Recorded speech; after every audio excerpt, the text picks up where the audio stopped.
සමාදියාමි. අදින්නාදාන වේරමණී සික්ඛාපදං සමාදියාමි. කාමේසු මිච්ඡාචාරා විරමණී සික්ඛාපදං සමාදියාමි. කාමේසු මිච්ඡාචාරා වේරමණී සික්ඛාපදං සමාදියාමි. මුසාවාදා වේරමණී සික්ඛාපදං සමාදියාමි. මුසාවාදා වේරමණී සික්ඛාපදං සමාදියාමි. සුරාමේරා අප්‍රමාදේන සම්පාදේත නීති සරණ සහිත වූ පංචශීල ප්‍රතිපදාව මෙලොව යහපත පිණිසත් පරලොව සුගතිය පිණිසත් කල්පනා කර ගනිමු.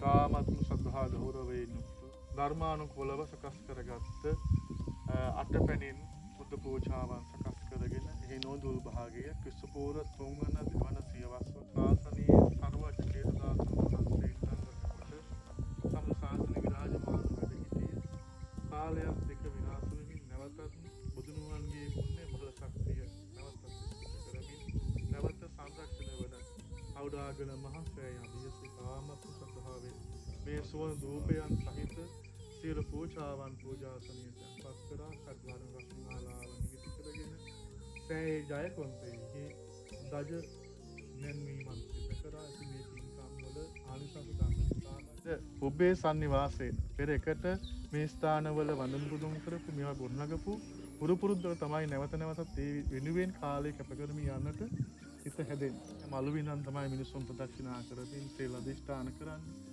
දන් පෙන් පූජා කරන ආමිසයෙන් පුදන්නේ. මේ තථාගතයන් වහන්සේ කියලා මේ සෑය නිමිති කරගෙන යම්කිසි හිතක සද්ධා මාත්‍රයක්, ප්‍රිය මාත්‍රයක්, අග්‍ර ප්‍රසාදයක් ඇති කර ගනීද? ඒ අග්‍ර දෙහි බුදුරජාණන් වහන්සේ නෝද පැහැදීමක් ඇති කර ගනීද? ඒ පැහැදීම් තුල ඉඳගෙන කෙනෙක් පන්සිල්, අටසිල්, දසසිල්, උපෝසත සීලය, ඒ වගේම සාමණේර දස සීලයෙන් පටන් ගත්තාම උපසම්පදා සීලයෙන් දක්වා මේ පිළිවෙලේ ඉඳගෙන මේ සෑ මළුවේ ඉඳගෙන සීලය පුරයිද? සිත සමාහිත කරගන්නට බණ භාවනාව වඩයිද? ප්‍රඥාව දියුණු කරයිද? ඒ පින්කමට හේතු බොහෝත වන මළුවටත් දායකත්වය එකතු කරනවා. නිසා එහි ආශිර්වාදය විශේෂයෙන් පින්වත් මේ හැම දිනාටම බොහෝ කාලයක් හිතසොබේවා නේද?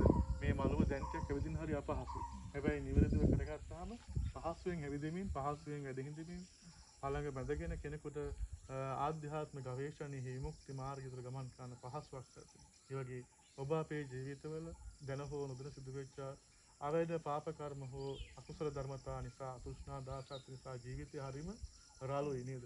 එතකොට මේ පින සකස් වෙමින් මේ භූමිය තුල පහසුවෙන් ගමන් කරමින් පින්දහම් කරගෙන නිවනටපත් වෙන්නට ඉඩ සකස් වෙනවා වගේම සෑමලුවක් කරා ජීවිතවල අපේ තියෙන ඒ අකුසල ධර්මතා යටපත් කරමින් කුසල ධර්මතා ඉස්මතු කරගනිමින් ජීවිතේ පහසු කරගන්නට ඒ වගේම ඒ පහසුතාවය තුළ ඉඳගෙන කළ පින්කම් වඩා කරන්නට නොකළ පින්කම් සිත් අලවා සිදු කරන්නට කළ අකුසලෙන් සිත් මුදවා ගනිමින් නොකළ අකුසල සිත් නොවැදෙමින් ජීවිතයේහි නිර්වාණ ශාන්තිය චතු සත්‍ය අවබෝධය සුඛ ප්‍රතිපදාවෙන් ලබන්නට මේ පූජාවන් හේතු වාසනා වේවා සාදුනාමය පවතුමු.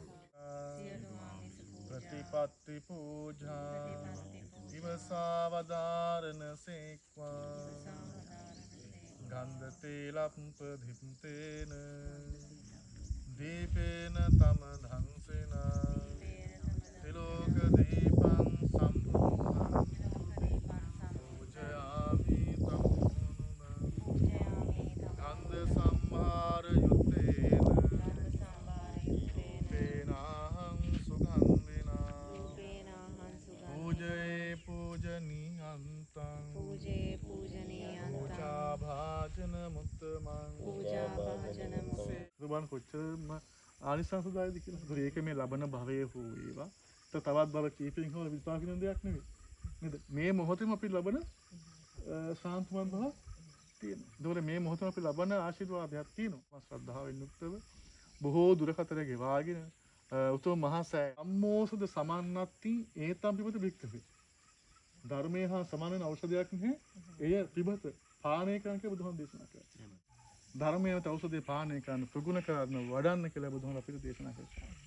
එහෙනම් ඒ ධර්මයේ දේශනා කළ උත්තමයන් වහන්සේගේ තමයි මේ මහා සෑය එතකොට ඒ ගැඹුරු අර්ථයට යන්න නේද? මේක දැක්කහම තමයි හිත පැහැදෙන්නේ. අස්බලං, ගෙවල් දොරවල්, යාන වාහන, වදන දුරු දකින්න පුළුවන්. හැබැයි ඒව දැක්කට මේ වගේ අර්ථ කියන්න හැකියාවක් තියෙනවා. දේව රූප දකින්න පුළුවන්. හැබැයි ඒක ගියාම සමාජ යම් කිසි ආශිර්වාදයක් ඇති. තියෙන්නේ විශ්වාසෙත්. හැබැයි ඒක තුල නිවෙන්න, ගැලවෙන්න මතක් පිළිවෙන්නේ නැහැ. ආසාලික සෝයන හැබැයි සෑයක් බෝධියක් ප්‍රතිමේයක් දැක්කහම කෙනෙකුට අර ධර්මතාවලින් ආරක්ෂා වගේම අවසානයේ මේ සසල දුක නිදහස් වෙන මඟ ඉවර වෙනවා. ඒක කල්පනා කරගන්න. වෙනි මහා සෑය අනාගතයේ මේ ඔබ දැන් මේ විදිහට ඉන්නවා වගේ මේ මළුව සකස් වෙලා චක්‍ර මංගලා මේ සෑය වැඩ ඉන්න තවත් අවුරුදු 2000 ගානක් වෙනවා. මේ දැන් 2000 ගානක් පැවතුණා. මේ තවත් 2000 ගානක් පැවතී. ඒකවල කී දෙනෙක් මේ වගේ ඉඳගෙන බලන් දහම් ප්‍රගුණ කරමින් සිල්ගුණ දහම් වඩමින් සිහින් කරගන්න.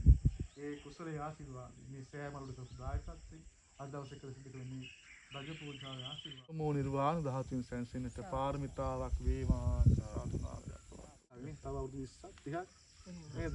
නේද? අපිට සාමාන්‍ය වශයෙන්. හැබැයි ඉතර කාලෙ ඉඳීද තව මොහොතකින් අපිට කියන්න බැහැ මරණය කියන එක. හැබැයි මේව පවතී. තා බොහෝ අය වන්දනා කරගෙන සිල් ගුණ දම් වඩාවි. දන් දෙන්න හිතේ. බණ භාවනා කරાવી. කෙලෙස් හසට ඇති ගිහිගෙන් නික්මලා ඇවිල්ලා වනගත වෙලා නේ අර අම්මා කියනකොට හරිය නිෂ්කලංකයි කියන්නේ. ඒ ආධ්‍යාත්මික සුවේ හිතන්න මේක තුළ ඉඳගෙන කෙනෙක් සීලය වඩමින් භාවනා වඩමින් ප්‍රඥා වඩමින් කොච්චර සැපයක් ලබන්න පුළුවන් නේද? ඒත් මේ වටපිටාව පුරාම තියෙන්නේ කතාරන් ලෙන් තියෙන රහතන් වහන්සේ වැඩ සිටිය භූමිය. මෙතන තියෙන්නේ පරණ ඉදිකිරීමක් තිබිච්ච පොසතාගාරයක් වගේ.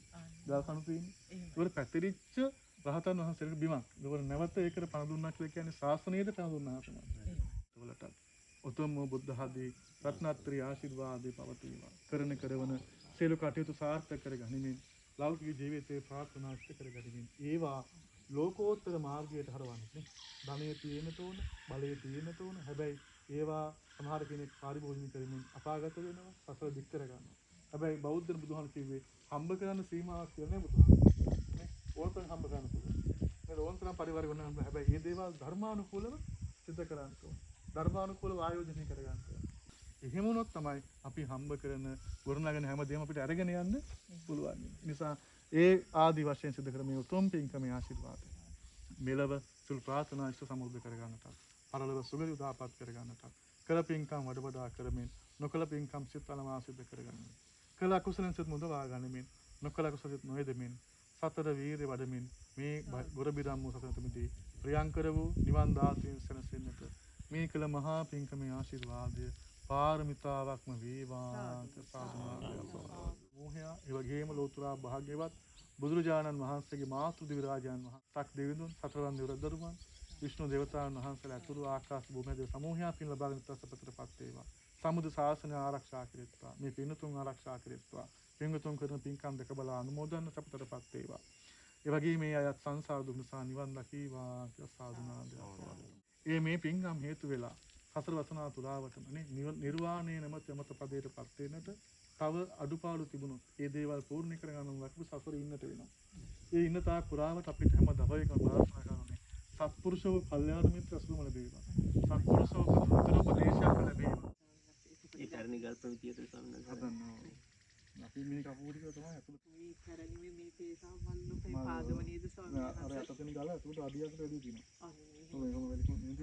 මහන්සිය ඔබ වහන්සේට යම් ප්‍රාර්ථනාවක් ඇද්ද මේ සම්බුද්ධ ශාසනයේ මොහොතක් පාසා අභිෂ්ට සිද්ධ වේවා ස්වාමීන් වහන්සේ. සම්බුද්ධ මහරහතන් වහන්සේ මෙන් නිරෝගී සුවයට පත් වේවා ස්වාමීන් වහන්සේ.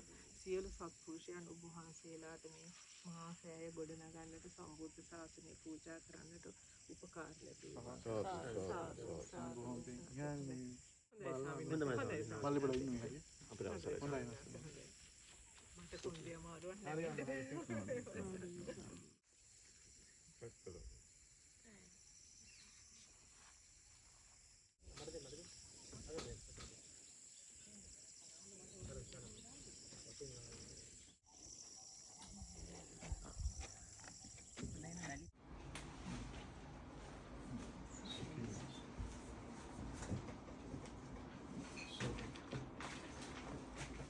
පූජාවටයි අෂ්ටාංග ඒවයි ස්වාමීන් වහන්සේ.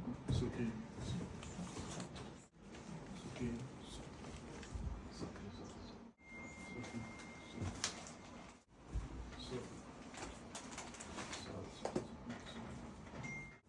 ධාතු මන්දිරේම හදන්න සැලසුම් කරලා තියෙනවා. අපිට ගත්තා.